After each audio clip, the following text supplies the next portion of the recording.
Good morning all of you. M K Sahu classes में आपका स्वागत है। आज हम कॉमर्स 2023 में जो पेपर हुआ है उसके एमसीक्यू लाए हैं, तो आप लोग इसको देखिए, लाइक करें, शेयर करें एंड सब्सक्राइब करें। इसमें हम उन 20 क्वेश्चनों को हल करेंगे जो पेपर 2023 में पूछा गया है। 2023 पेपर का जो टाइमिंग होता है वो 3 घंटा 15 मिनट होता है। फुल पेपर का पूर्णांक 70 का होता है। 15 मिनट परीक्षार्थियों को पढ़ने के लिए समय दिया जाता है। प्रश्न संख्या 1 से 20 तक बहुविकल्पीय प्रकार के हैं, जो कि आपको मार्कशीट पे आंसर देना है, और बाकी जो क्वेश्चन हैं उनको आपको कॉपी पे लिखना है। 22 फरवरी से परीक्षाएं शुरू हो रही हैं। उस दिन हिंदी भी है। सुबह मीटिंग में, शाम मीटिंग में आपका कॉमर्स का पेपर है। तो इसमें आप लोग देखिए, वॉच करिए और अपने आप को आंकिए कि कितना हम तैयार हैं। पहला क्वेश्चन है, तलपट किसके लिए उपयोग किया जाता है? ए ऑप्शन है यह एक वित्तीय विवरण है। बी ऑप्शन ये आर्थिक चिट्ठी के शेषों को रिकॉर्ड करता है। सी ऑप्शन ये लेखांकन चक्र के लिए योगदान नहीं करता है। और डी ऑप्शन है ये खातों के शेष को रिकॉर्ड करता है। तो तलपट में जो है सभी खाता बही से जो खाते बनाए जाते हैं उन्हीं खातों के माध्यम से हम लोग खातों का शेष रिकॉर्ड करते हैं। इसलिए इसका जो ऑप्शन होगा वो होगा आपका डी। ये खातों के शेष को रिकॉर्ड करता है। नेक्स्ट क्वेश्चन इंग्लिश में भी दिया हुआ है, तो आप लोग इंग्लिश में भी वाच कर सकते हैं। सेकंड क्वेश्चन है, बकाया वेतन है। बकाया वेतन वास्तविक खाता है, नाम मात्र खाता है, या व्यक्तिगत खाता है, या इनमें से कोई नहीं? तो बकाया वेतन जो आउटस्टैंडिंग सैलरी होती है वह आपका पर्सनल अकाउंट के अंतर्गत आता है। यानी ऑप्शन आपका सी सही है, पर्सनल अकाउंट के अंतर्गत आता है। और रियल अकाउंट जो वस्तुओं से संबंधित होते हैं वो रियल अकाउंट के अंतर्गत आते हैं, जैसे मशीन खाता है, या आपका कह लीजिए खाली अगर वेतन दिया होता तो वो नॉमिनल में आ जाता, लेकिन अगर बकाया वेतन दिया हुआ है तो ये आपका पर्सनल अकाउंट के अंतर्गत आता है। नेक्स्ट क्वेश्चन, क्वेश्चन नंबर 3 बहुत इंपॉर्टेंट है, बहुत बार पूछा गया है। भारतीय रिजर्व बैंक की स्थापना कब हुई? भारतीय रिजर्व बैंक की स्थापना, ए ऑप्शन 1955, बी है 1949, सी है 1935 और डी है 1964। तो इसका ऑप्शन सी सही है, 1935 में। सेकंड क्वेश्चन, विनिमय विपत्र कौन लिखता है? विनिमय विपत्र को लिखने वाला कौन है? ये ऑप्शन है लेनदार, बी ऑप्शन है देनदार और सी ऑप्शन है लेखक और डी है इनमें से कोई नहीं। तो विनिमय विपत्र लेखक लिखता है, जिसको इंग्लिश में बोलते हैं ड्रावर। एक ड्रावर होता है और एक ड्रावी होता है, एक बेचानकर्ता होता है। क्वेश्चन नंबर 5, क्वेश्चन नंबर 5 है, कौन सी मशीनें लिफाफों, रैपरों, समाचार पत्रों आदि पर पता छापती हैं? ए ऑप्शन है फैक्स मशीन, बी ऑप्शन है जोड़ने वाली मशीन, सी ऑप्शन है गणना करने वाली मशीन और डी ऑप्शन है एड्रेसिंग मशीन।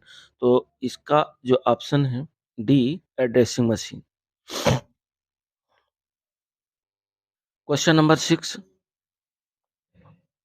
निम्नलिखित में से कौन सा बड़े पैमाने पर व्यापार का रूप नहीं है? तो विभागीय भंडार ये बड़े पैमाने पर होता है। बी ऑप्शन सुपर बाजार ये भी बड़े पैमाने पर होता है।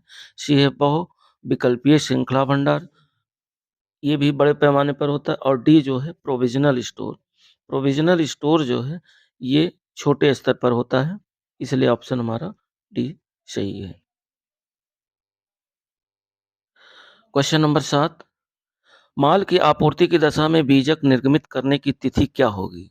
माल को हटाने के समय या उसके पहले की किसी तिथि को। बी ऑप्शन है अग्रिम प्राप्त होने की तिथि, सी ऑप्शन है माल के प्रावधान की तिथि या डी ऑप्शन है इनमें से कोई नहीं। तो इसमें आपका आंसर सी होगा, माल के प्रावधान की तिथि। क्वेश्चन नंबर 8, समाशोधन गृह भारत में प्रसारित किए जाते हैं किसके द्वारा? ये ऑप्शन भारतीय रिजर्व बैंक द्वारा, B State Bank of India द्वारा, सी कुछ राष्ट्रीयकृत बैंकों द्वारा, और डी इनमें से सभी के द्वारा। तो इसमें आपका आंसर है ये भारतीय रिजर्व बैंक के द्वारा। नेक्स्ट क्वेश्चन है, भारतीय रिजर्व बैंक है ए ऑप्शन व्यापारिक बैंक, बी ऑप्शन समाशोधन गृह, सी ऑप्शन मुख्य बैंक, और डी ऑप्शन देश का केंद्रीय बैंक। तो भारतीय रिजर्व बैंक देश का केंद्रीय बैंक है जिसकी स्थापना 1935 को हुई थी, यानी ऑप्शन आपका डी सही है। क्वेश्चन नंबर 10 है, इंपीरियल बैंक का स्टेट बैंक में परिवर्तन का कारण था? ए ऑप्शन कृषि व्यवसाय के प्रति लापरवाही, बी ऑप्शन है अधिकारों का दुरुपयोग, सी ऑप्शन है शाखाएं खोलने की गलत नीति, और डी है इनमें से सभी। इसमें आपका आंसर डी सही होगा, इनमें से सभी, क्योंकि कृषि व्यवसाय के प्रति लापरवाही भी, अधिकारों का दुरुपयोग भी हो रहा था, और शाखाएं खोलने की गलत नीति भी थी, यानी ये तीनों चीजें थी, इसलिए ऑप्शन इसमें आपका डी सही है। 11 नंबर क्वेश्चन है, व्यापारिक बैंकों का कार्य है, व्यापारिक बैंक का कार्य है जमाएं स्वीकार करना, ये कार्य है, ऋण प्रदान करना, ये भी है, एजेंसी के रूप में कार्य करना, ये तीसरा वाला भी सही है, अर्थात विकल्प आपका डी सही है, इनमें से सभी। 12 नंबर क्वेश्चन है, निम्नलिखित में से कौन सा देश देशी बैंकर की श्रेणी में आता है? सहकारी बैंक, महाजन, सी ऑप्शन भूमि विकास बैंक, और डी है क्षेत्रीय ग्रामीण बैंक। तो इसमें आपका आंसर होगा महाजन या साहूकार, ये जो होते हैं ये देशी बैंकर की श्रेणी में आते हैं। क्वेश्चन नंबर 13, बैंक क्या है? बैंक एक व्यक्ति है, बैंक एक संस्था है, सी एक समिति है, डी इनमें से सभी। तो बैंक एक संस्था है, यानी ऑप्शन आपका बी सही है। 13 नंबर क्वेश्चन, उपयोगिता सामान्यतया संबंधित है, उपयोगिता सामान्यतया संबंधित है, इससे संबंधित है, ए ऑप्शन संतुष्टि से, बी है आवश्यकता से, सी है उपयोगिता से, या डी है इनमें से कोई नहीं। सॉरी, तो इसका ऑप्शन होगा आवश्यकता से, जब हमारी आवश्यकता होगी, उपयोगिता आवश्यकता से संबंधित है।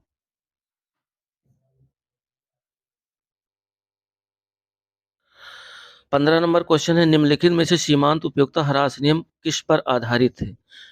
ए ऑप्शन मांग के नियम पर, बी ऑप्शन है प्रत्याय के नियम पर, सी ऑप्शन है पूर्ति के नियम पर, डी ऑप्शन है इनमें से कोई नहीं। तो इसमें ऑप्शन होगा आपका डी, इनमें से कोई नहीं।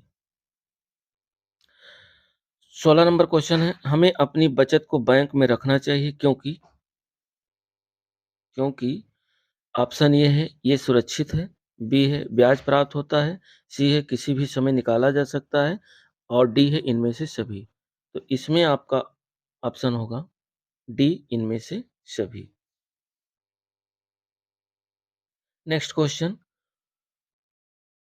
बैंक ब्याज का भुगतान करता है ए जमाओं पर और बी ऋणों पर, यानी जब आप जमा करेंगे तो बैंक ब्याज का भुगतान करेगा, या बैंक ब्याज का भुगतान करता है जमाओं पर, ऋणों पर, ए और बी दोनों। तो आप या डी है इनमें से कोई नहीं। तो ऑप्शन इसमें ये सही होगा जमाओं पर, बैंक ब्याज का भुगतान करता है जमाओं पर। क्वेश्चन नंबर 18, सिक्के निर्गमित किए जाते हैं भारत सरकार द्वारा, बी ऑप्शन है नाबार्ड द्वारा, सी ऑप्शन है सार्वजनिक उपक्रम द्वारा, और डी ऑप्शन है भारतीय स्टेट बैंक द्वारा। तो ये है भारत सरकार के द्वारा, भारत सरकार के वित्त सचिव द्वारा जो है सिक्के इश्यू किए जाते हैं। बाकी जो नोट 2, 5, 10, 20, 50, 100, 200 और 500 के जो नोट हैं वो रिजर्व बैंक ऑफ इंडिया के द्वारा इश्यू किया जाता है, रिजर्व बैंक ऑफ इंडिया के गवर्नर के द्वारा। 19 नंबर क्वेश्चन है, अंतिम खाता है एक, ए ऑप्शन खाता बही, बी ऑप्शन लेखा, सी ऑप्शन विवरण, और डी ऑप्शन लेखा और विवरण दोनों। तो अंतिम खाता है एक विवरण, ये एक स्टेटमेंट होता है, इसलिए एक विवरण जो है आपका आंसर सी सही है। 20 नंबर क्वेश्चन है, प्रतिज्ञा पत्र में कितने पक्षकार होते हैं? तो प्रतिज्ञा पत्र में 2 पक्षकार होते हैं। ऑप्शन ए दिया है 1, बी 2, सी 3 और डी 4। तो इसमें आपका आंसर है बी। ध्यान रखिएगा, प्रतिज्ञा पत्र में 2 ऑप्शन होते हैं, नो सॉरी 2 पक्षकार होते हैं, और जो विनिमय पत्र होता है उसमें 3 पक्षकार होते हैं। वीडियो बहुत ज़्यादा बड़ा हो जाएगा, इसलिए 20 क्वेश्चन हम लोगों ने आज डिस्कस किया। और वीडियो को लाइक, शेयर और सब्सक्राइब करिएगा।